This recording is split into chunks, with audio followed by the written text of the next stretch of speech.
ಈಗ ಬೆಂಗಳೂರಿನ ಇತರ ಪ್ರಮುಖ ಸುದ್ದಿಗಳನ್ನ ಫಟಾಫಟ್ ಅಂತ ನೋಡೋಣ ಜಸ್ಟ್ 5 ನಲ್ಲಿ. ನನ್ನ ಮೇಲೆ ಲಾರಿ ಚಾಲಕನಿಂದ ಹಲ್ಲೆ ನಡೆದಿದೆ ಎಂದು ಬಿಗ್ ಬಾಸ್ ಸ್ಪರ್ಧೆ ಆಡಂ ಪಾಷಾ ಎಲೆಕ್ಟ್ರಾನಿಕ್ ಸಿಟಿ ಠಾಣೆಗೆ ದೂರು ನೀಡಿದ್ರು. ತನಿಖೆ ಕೈಗೆತ್ತಿಕೊಂಡ ಪೊಲೀಸರು ಸಿಸಿಟಿವಿ ಪರಿಶೀಲಿಸಿದಾಗ ಸ್ವತಃ ಆಡಂ ಪಾಷಾ ಕಳ್ಳಾಟ ಬಯಲಾಗಿದೆ.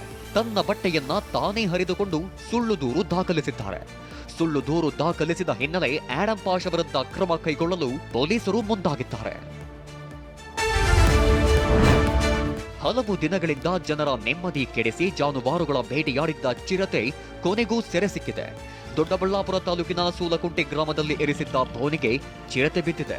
ಸೆರೆ ಸಿಕ್ಕ ಚಿರತೆಯನ್ನ ಅರಣ್ಯ ಇಲಾಖೆ ಸಿಬ್ಬಂದಿ ರಕ್ಷಿಸಿ ಸ್ಥಳಾಂತರಿಸಿದ್ದಾರೆ.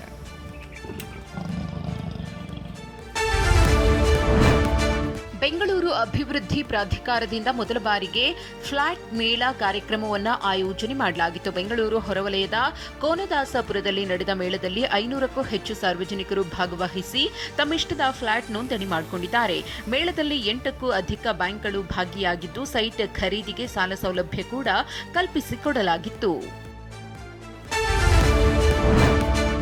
ಬಜೆಟ್ ಮಂಡನೆ ಬೆನ್ನಲ್ಲೇ ರಾಜ್ಯ ಸರ್ಕಾರದ ವಿರುದ್ಧ ಅನ್ನದಾತರು ಪ್ರತಿಭಟಿಸಿದ್ದಾರೆ. ಬಜೆಟ್ಗೂ ಮುನ್ನ ಸಿಎಂ ಮುಂದೆ ಹಲವು ಬೇಡಿಕೆ ಇಡಲಾಗಿತ್ತು. ಆದರೆ ಬೇಡಿಕೆ ಈಡೇರಿಲ್ಲ ಅಂತ ಕರ್ನಾಟಕ ರಾಜ್ಯ ರೈತ ಸಂಘಟನೆಗಳ ಒಕ್ಕೂಟ ಬೆಂಗಳೂರು ಚಲೋ ಪ್ರತಿಭಟನೆ ನಡೆಸಿತು. ಫ್ರೀಡಂ ಪಾರ್ಕ್ನ ಕುವೆಂಪು ಪ್ರತಿಮೆ ಎದುರು ಬೃಹತ್ ಧರಣಿ ಮಾಡಿ ನ್ಯಾಯ ಬೇಕು ಎಂದು ಘೋಷಣೆ ಕೂಗಿದ್ರು.